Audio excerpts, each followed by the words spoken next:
देखो अपन अगला टॉपिक देखते हैं, फंजाई जगत या कवक जगत। अगला देखेंगे अपन कवक जगत। बड़ा इंटरेस्टिंग टॉपिक है। आप सब लोगों ने कवक को देखा होगा। जैसे रोटी है, अभी रोटी रात की रोटी रखी हुई है, ठीक है। अगर आपने उसको ढक के रख दी या खुले में छोड़ दी, जैसे अभी बारिश का मौसम है तो रात की रोटी दोपहर तक क्या हो जाती है, बदबू आने लग जाती है, उसमें स्मेल आने लग जाती है। सब्जी है उसके ऊपर ऐसे वाइट वाइट से हो जाता है, उसमें बदबू आने लग जाती है। ब्रेड लेके आए आप, ब्रेड में क्या हो जाता है, जैसे ये आपकी ब्रेड है, ठीक है, उस पर ऐसे काले काले से ऐसे लगता है, काले काले से धागे धागे से निकल गए, तो ये सब क्या है, आपके कवक है। संतरा देखा होगा, बचपन में संतरे को ऐसे डाला होगा एक दूसरे की आंखों में, छिलके को, याद आ रहा है क्या? संतरे को छीला, ठीक है, और उसको ऐसे वो छिलका है आपने बाहर पटक दिया तो वो उसमें काला काले से धागे जैसी संरचना लग जाती है, तो वो सारे क्या आपके कवक होते हैं, फंजाई होते हैं, ठीक है। इसके अलावा लेदर का कपड़ा है आपका, लेदर चमड़े का कपड़ा। अभी इस मौसम में अगर चमड़े के कपड़े को आपने प्रोटेक्ट नहीं किया है तो उसमें ऐसे वाइट वाइट से ब्लैक ब्लैक से धागे लग जाते हैं, तो वो सब क्या है, फंजाई। इसके अलावा सांप की छतरी, सांप की छतरी देखी होगी, सुनी होगी, तो वो भी क्या आपकी ऐसा सा होता है, सांप की छतरी ब्लैक कलर का होता है। कई बार बच्चे क्या करते हैं, उसको तोड़ते भी है तो वाइट ब्लैक ब्लैक सा पाउडर हाथ में लग जाता है, वो भी क्या होता है, आपकी फंजाई। इसके अलावा मशरूम, मशरूम का नाम सुना होगा, जिसकी सब्जी बनती है, तो वो भी क्या आपके फंजाई। तो देखो फंजाई जो जगत है, कवक जगत है, बहुत ब्रॉड है।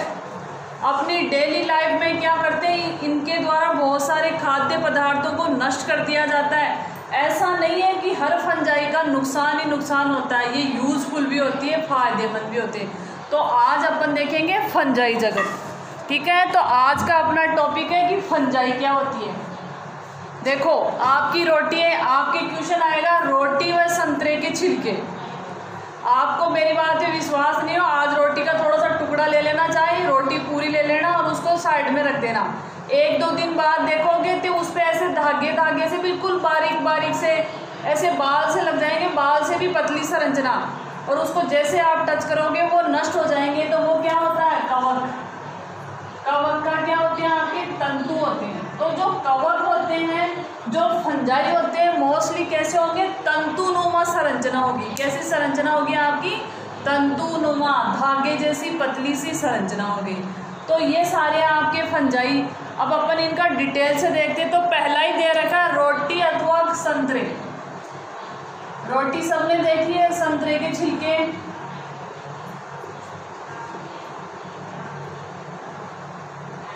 ये जिसकी वजह से खराब होते हैं वो कौन है, आपका कवक है, फंजाई भी बोल सकते हो, ठीक है।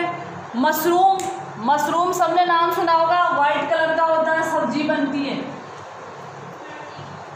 इसके अलावा कुकुरमुत्ता, मशरूम,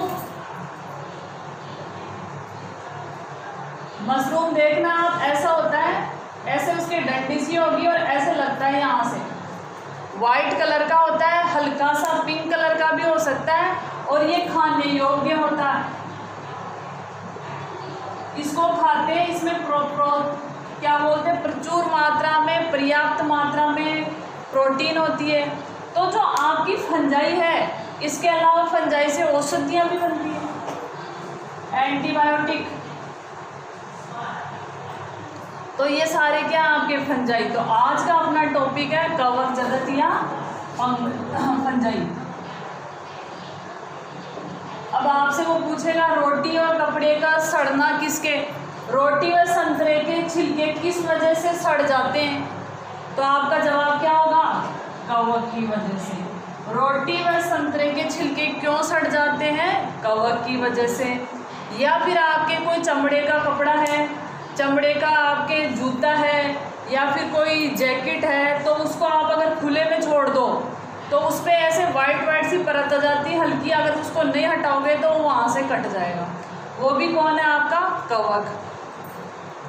इसके अलावा सरसों है, सरसों के सीजन में देखना, जैसे ये आपकी सरसों की पत्ती है, ये सरसों की पत्ती है, ठीक है, इस पे ऐसे वाइट वाइट से धब्बे हो जाते हैं, ठीक है, वाइट वाइट से धब्बे हो जाते हैं, वो भी कौन है आपके, कवक है। वाइट कलर के धब्बे हो जाते हैं, वो भी क्या आपके, कवक है। अब देखो सबसे इम्पोर्टेंट कवक, जिसके बिना बेकरी इंडस्ट्री की कल्पना ही नहीं कर सकते। बेकरी का मतलब जहां आपके पनीर बनता है, केक बनते हैं, ब्रेड बनता है, तो एक महत्वपूर्ण कवक है यीस्ट, ठीक है, ये है आपका यीस्ट। इसका पूरा नाम होता है सैकेरोमाइसीटीज सेरिवेसी, सैकेरोमाइसीटीज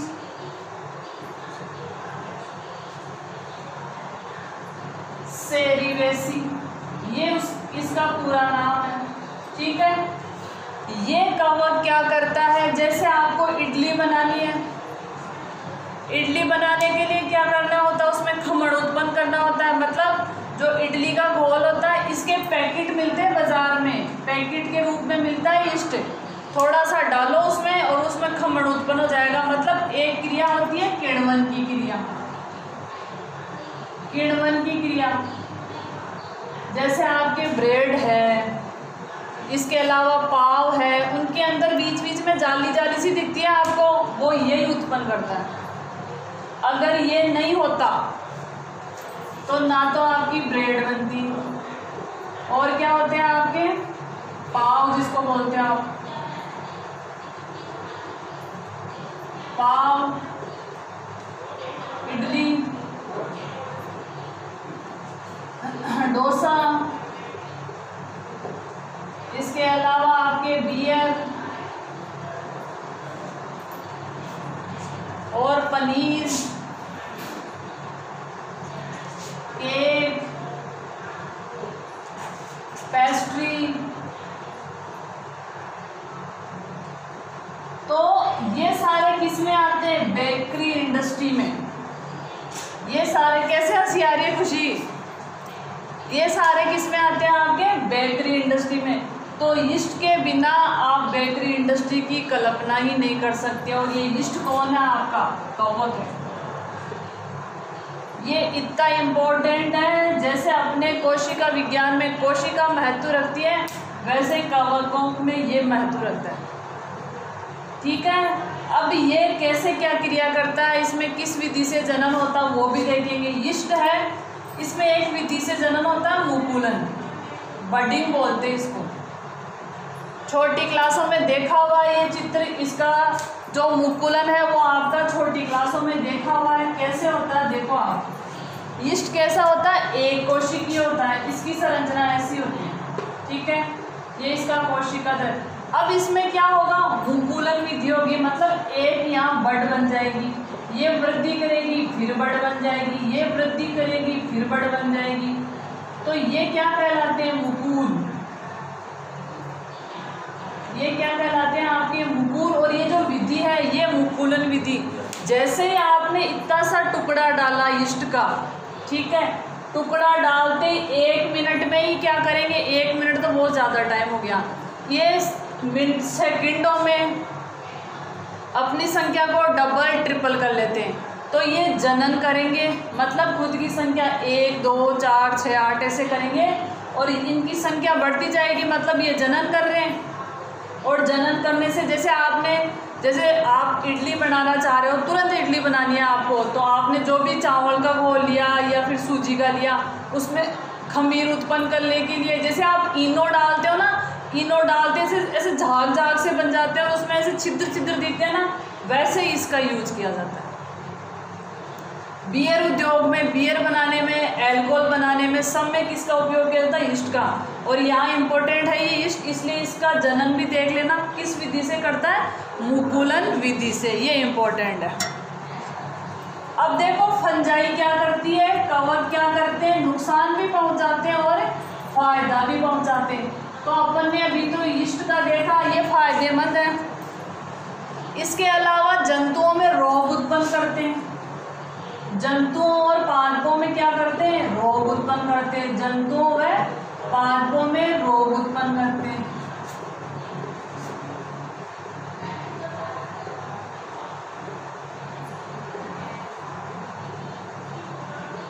कई बार क्या होता है, बारिश के मौसम में दाद हो जाते हैं आप लोगों के घर में हो जाते हैं, कोई जानकार के हो जाते हैं, आपके खुद के हो जाते हैं। वो किसकी वजह से होते हैं? कवक की वजह से। फंगस की वजह से क्या होते हैं? आपके दाद हो जाते हैं। दाद में क्या होता है, एक जो एरिया होता है वहाँ से वाइट वाइट सा होने लग जाता है और खुजली चलती है लगातार। वो कौन करता है? आपके कवक। जंतुओं में बहुत सारे रोग उत्पन्न करते हैं, जैसे गेहूं का कीट रोग।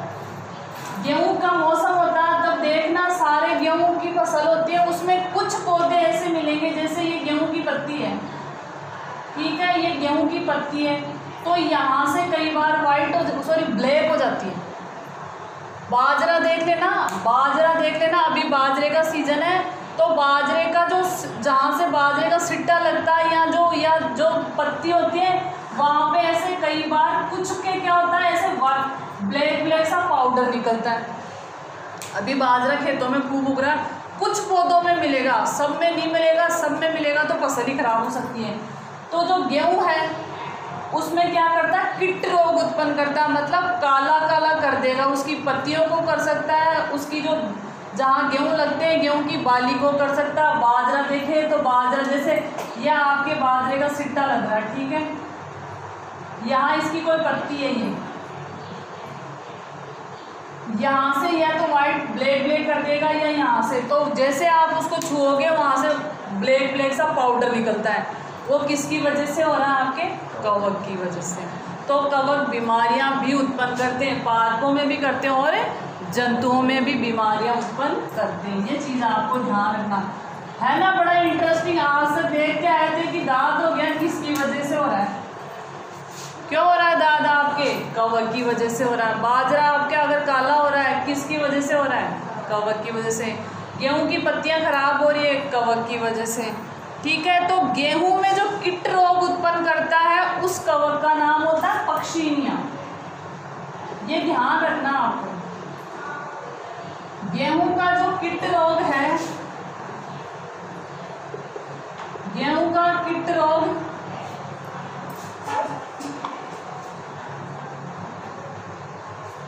किसकी वजह से होता है? आपके पक्षिनिया कवक की वजह से। ये नाम पूछा जाता है, ये नाम पूछा जाता है, पक्षिनिया की वजह से होता है, तो आपको इसका नाम जरूर ध्यान रखना है।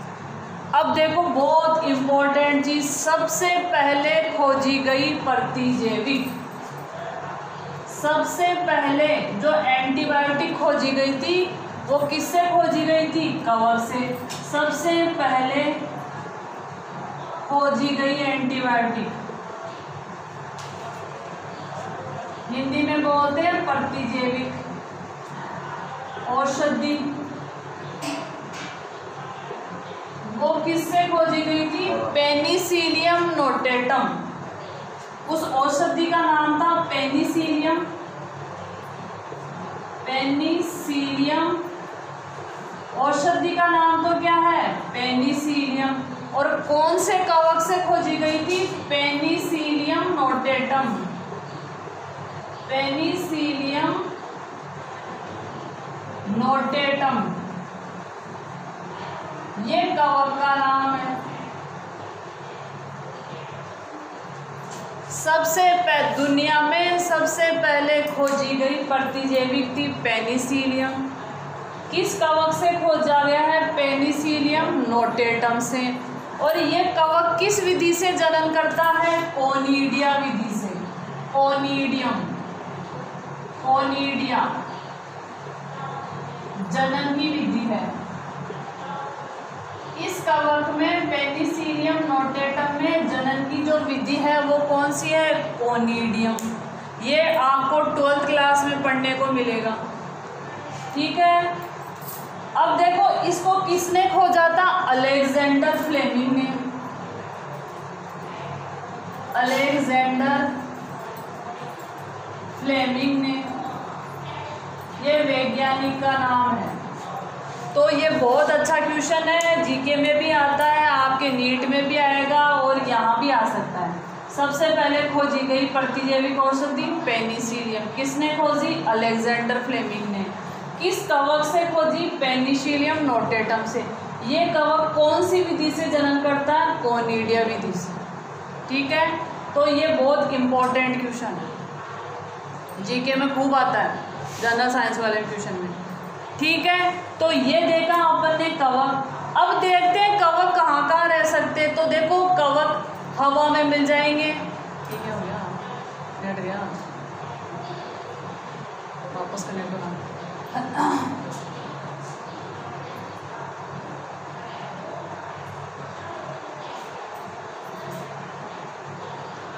कवक कहाँ मिल जाएंगे आपको? मतलब आवास, हवा है, जल है, नम्रता, जहाँ भी नमी होगी वहाँ आपको कवक आसानी से मिल जाएंगे।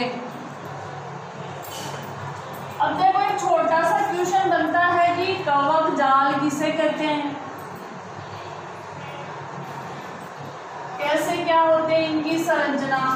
पहला तो ये था कि कवक की जो कवक होता है सर्वत्र मिलते हैं, वायु में मिल जाएंगे, नम मिट्टी में मिल जाएंगे, जल में मिल जाएंगे, जंतुओं के ऊपर मिल जाएंगे, शरीर के अंदर मिल जाएंगे। कई बार देखा होगा अगर फ्रिज को आप साफ नहीं करते तो उसका जो कुंदे होते हैं या फिर ऐसी जगह जहाँ पर हाथ नहीं पहुँच पाता वहाँ ब्लैक ब्लैक सा हो जाता है, तो वो वहाँ भी कवक, वहाँ भी आपकी फंजाई आसानी से पहुँच जाती है। अब देखते हैं फंजाई कैसी होती है। फंजाई की संरचना, कवक की संरचना होती है तंतुमय। मतलब ऐसा नहीं है कि ये कोई आपके पेड़ के जैसा होगा, पत्ती के जैसा होगा। इनकी संरचना कैसी होगी? तंतुमय, धागे धागे से होगी।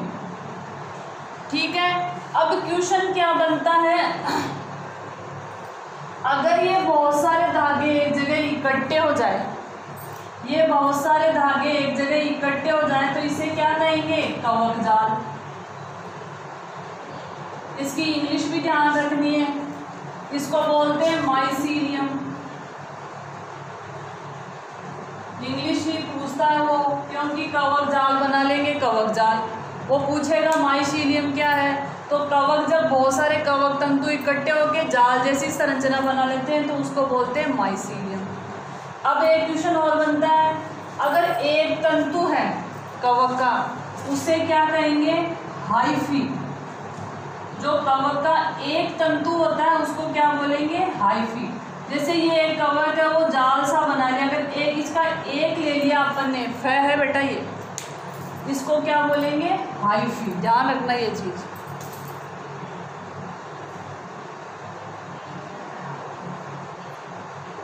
एक तंतु को क्या बोलेंगे अपन? हाइफी। अब जब बहुत सारे तंतु एक जगह इकट्ठे हो जाए तो उसे क्या बोलेंगे? कवक जाल। अब जो कवक जाल है वो कैसा कैसा हो सकता है? कवक जाल कैसा कैसा हो सकता है? ये देखो 3 क्वेश्चन बन गए। अगर ये तंतु इकट्ठे हो जाए तो कवक जाल या माइसीलियम। एक तंतु को अपन ने हाइफी बोल दिया। अब जो कवक जाल है वो कैसा हो सकता है? इसमें सेप्टा हो सकते हैं, सीधा हो सकता है, यह आपको ध्यान रखना है। तो अपन देखते हैं फंजाई का तंतु होता है तो वो कैसा होता है। देखो फंजाई का तंतु एक तो ऐसा ऐसा हो सकता है, इसको पैरेलल बोलते हैं, एक दूसरे के समांतर। ठीक है, दूसरा ऐसा हो जाएगा आपका, ये क्या है? इसके सेप्टा है। एक तो ऐसा हो सकता है बीच में कहीं कोई जॉइंट नहीं है, इसमें क्या बन गए? सेप्टा बन गए। तो 2 प्रकार का हो सकता है कवक जाल, एक तो बिल्कुल स्ट्रेट या एक दूसरे के समांतर, और दूसरा कैसा हो जाएगा? इसमें बीच बीच में बैंड से बन गए, इनको बोलते हैं अपन सेप्टा। तो 2 प्रकार का कवक जाल मिल सकता है आपको।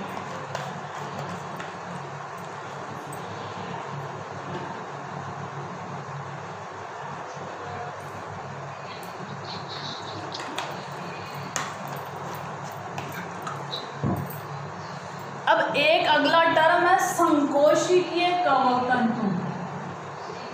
संकोशिकीय कवक जाल दे रखा होगा या कवक तंतु। संकोशिकीय कवक तंतु दे रखा है, इसको समझ लो, इस पे छोटा नोट आता है, संकोशिकीय कवक तंतु। जब कवक तंतु क्या हो आपके नलिकाकार, नली के आकार के बन जाए आपके कवक तंतु। कवक तंतु कैसे, देखो बायोलॉजी में अगर डायग्राम बना दोगे तो अगला पूरा नंबर दे देगा, थोड़ी नहीं पड़ेगा। आपने ये चित्र बना दिया, अगले को पता रहेगा, टीचर को, हाँ बच्चे को आता है। तो जब संकोशिकीय कवक तंतु से मतलब क्या होता है, जब कवक जाल कैसा हो, नली के आकार का हो, और इसका जो कोशिका द्रव्य है, कोशिका द्रव्य तो समझते हो, कोई भी कोशिका होगी उसके अंदर एक पदार्थ भरा होता है, इसको बोलते हैं कोशिका द्रव्य। अपनी कोशिका में भी कोशिका द्रव्य होता है, माइटोकॉन्ड्रिया हो जाएगा, गोल्जिकाएं हो जाएगा, केंद्रक हो जाएगा, सब इसमें रहेंगे। तो संकोशिकीय कोशिक कवक तंतु से मतलब होगा जो नलिकाकार कवक तंतु होगा उसमें केंद्रक कैसे होंगे, एक से ज़्यादा होंगे। क्या होंगे, बहुकेंद्र। जैसे ये कोशिका द्रव्य है, एक कोशिका में मुख्यतः एक ही केंद्रक पाया जाता है। देखो जो केंद्रक होता है, अपन जब साइटोलॉजी पढ़ेंगे, कोशिका विज्ञान पढ़ेंगे, तब देखेंगे एक कोशिका में एक ही केंद्रक पाया जाता है। मोस्टली 99.9% एक ही केंद्रक पाया जाता है। पर अगर किसी कोशिका के कोशिका द्रव्य में एक से ज़्यादा केंद्रक हो, किसी कोशिका के, जैसे अपन इसको केंद्रक मान लिए, एक कोशिका के कोशिका द्रव्य में जब एक से ज़्यादा केंद्रक हो तो उस अवस्था को क्या कहते हैं, संकोशिकीय अवस्था। उस अवस्था को क्या कहेंगे, संकोशिकीय अवस्था।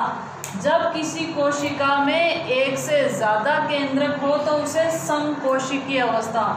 तो संकोशिकीय कवक तंतु से तात्पर्य है जब कवक जाल कैसा हो, नलिकाकार, और इन नलिकाकार कवक जाल में जो कोशिका द्रव्य हो उसमें एक से ज़्यादा केंद्रक उपस्थित हो, तो इसे कहेंगे संकोशिकीय कवक तंतु। बस चित्र दिमाग में रखना है, चित्र दिमाग में रहा, थ्योरी अपने आप लिख दोगे। बायोलॉजी का यही फायदा है, चित्र दिमाग में रहा, थ्योरी अपने आप आ जाएगी। अब और देखते हैं, जो फंजाई होती है उसकी कोशिका भित्ति बहुत इंपॉर्टेंट है। जंतुओं में कोशिका भित्ति नहीं होती है, पादपों की कोशिका भित्ति सेलुलोज की बनी होती है। पादपों की कोशिका भित्ति किसकी बनी होती है, आपकी सेलुलोज की। अब देखते हैं फंजाई की कोशिका भित्ति, बहुत इंपॉर्टेंट है, ये पूछा जाता है। फंजाई की कोशिका भित्ति किसकी होती है, काइटिन की। फंजाई की कोशिका भित्ति होगी काइटिन और पॉलीसेकेराइड की।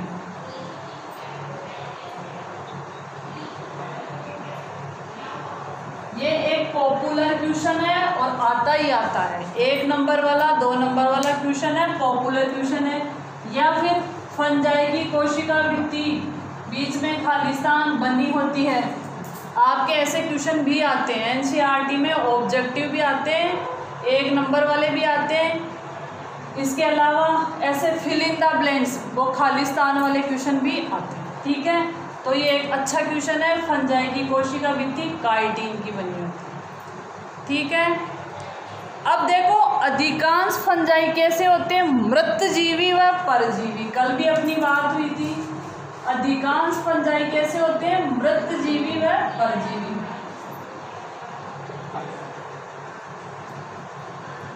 मृतजीवी और परजीवी। मृतजीवी का मतलब है मृत सड़े गले पदार्थों से अपना भोजन बनाएंगे। मृत सड़े गले पदार्थों से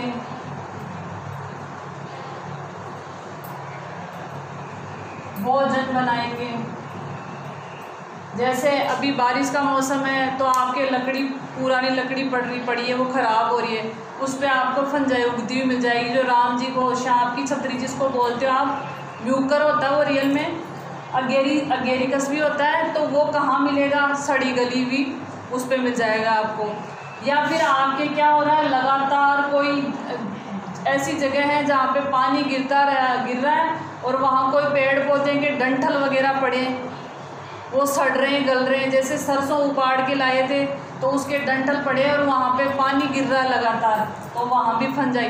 तो सड़े गले मृत पदार्थों पे उगेगा वो मृत जीवी। परजीवी का मतलब दूसरे जीव पे। अपने दांत खाज खुजली हो गई,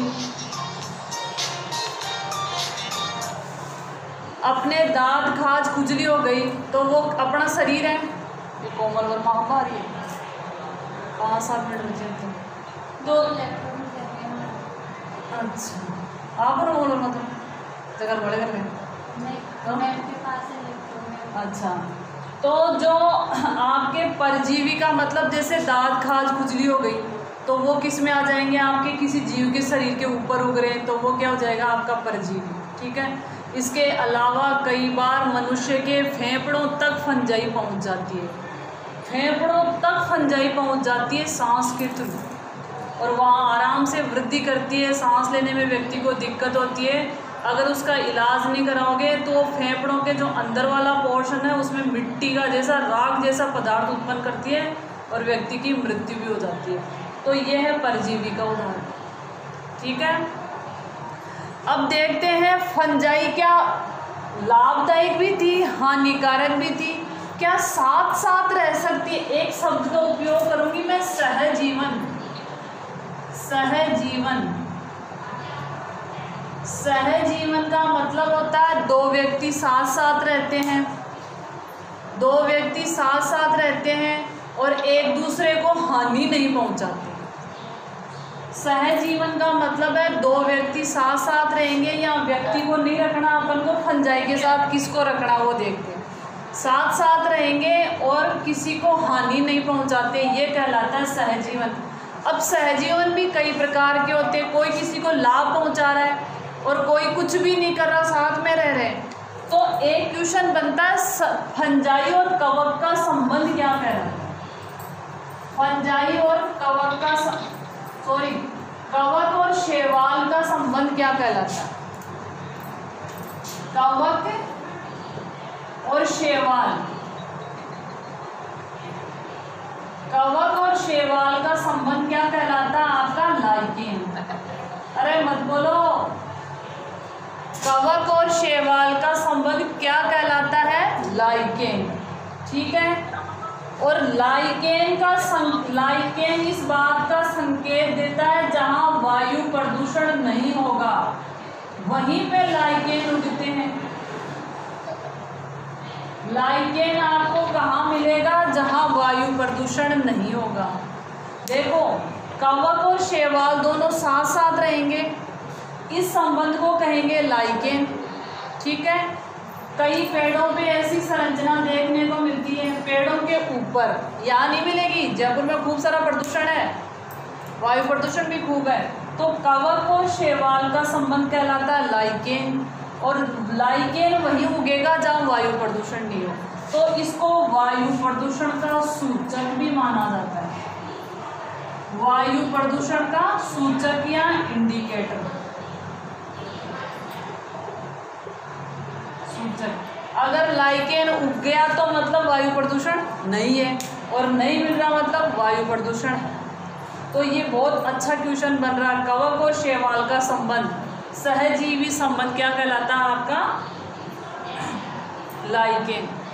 अब अगर कवक उच्च कोटि के पादपों की जड़ों के साथ संबंध बना ले, अगर क्या हो, कवक प्लस उच्च कोटि के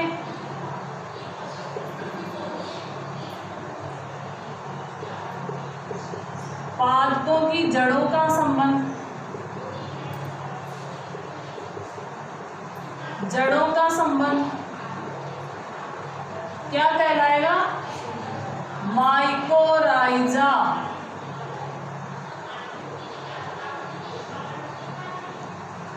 माइकोराइजा, और इसका दूसरा नाम है कवकमूल। इसको हिंदी में बोलते हैं कवकमूल।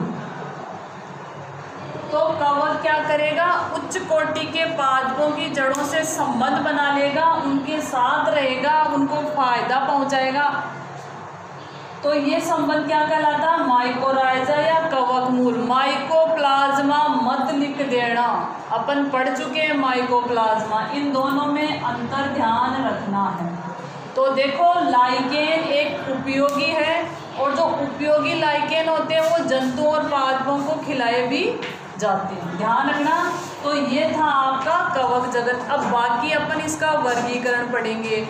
कवकों में जनन कैसे होता है, कौन सी विधि से होता है, प्लाज्मोगेमी क्या है, कैरियोगेमी क्या है, ये सब अपन अगली क्लास में देखेंगे। Thank you.